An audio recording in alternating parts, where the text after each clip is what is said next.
गोदान बोसोर हाबग्रोमोना दमासिनि सिगां जोंनि गसाइगाव ओनसोलाव स्पेशली मोनसे गिदिर माने गिफ्ट बाम्पारफोर बायदि जों होनो थांगासिनो दङ। 10,000 हा गैजायै न'खरफोरनो हा होनो थांगासिनो दङ जोङो। बेयाव बांसिनानो जोंनि थागिबि माहारिनि सुबुंफोर दङ, लोगोसे आदिबासि माहारिनिबो दङ। गुबुन गुबुन माहारिनि थाखाय जोङो 10,000 सुबुंफोरनो हा होनो थांगासिनो दं। लोगोसेयै जोंहा दमासिनि सिगांनो जोंनि थांनाय बोसोरथामाव गासै 1 लाख न'खरनो हा होनायखौ जों कमप्लिट खालामनो थांगासिनो दङ।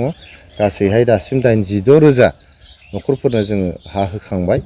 दा नैबे 10,000 होबा 96,000 जाबाय आरो 4,000 जोङो चिरां, बाक्सा, उदालगुरि बेयावहाय जोङो मोनबा जिल्लायावहाय गासै 1 लाख न'खरनो हा होनायखौ जों कमप्लिट खालामसिगोन दमासिनि सिगां।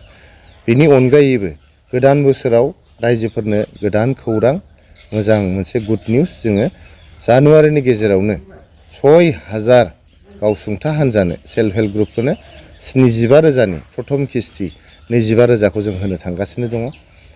गोदान बोसोरावनो जोंहा गासै 1,200 प्राइमारि टेट टिचार जों रिक्रुट खालामनो थांगासिनो दङ। SIU मोनखाबाय।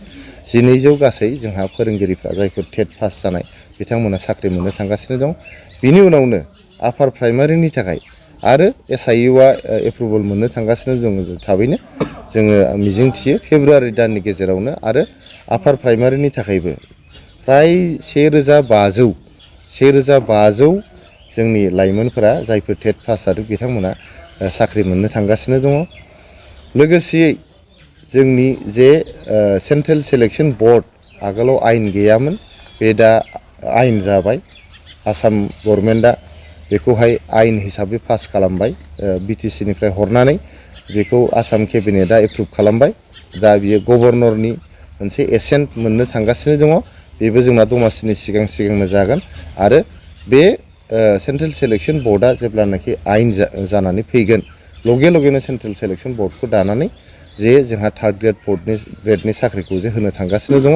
बेबो जोंनि गोदान बोसोरनि मोनसे गोदान थांखि।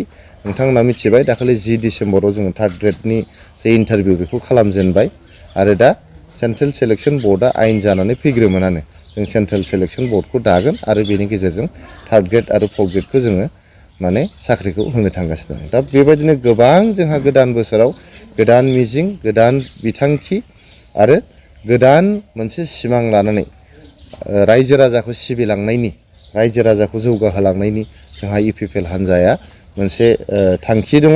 नोंथांमोना नुलांबाय थागोन गोदान बोसोराव आरो जों खावलायदों नोंथांमोना जोंजों जाहाथे जेब्लायबो बेफोर खामानियाव हेफाजाब होयो।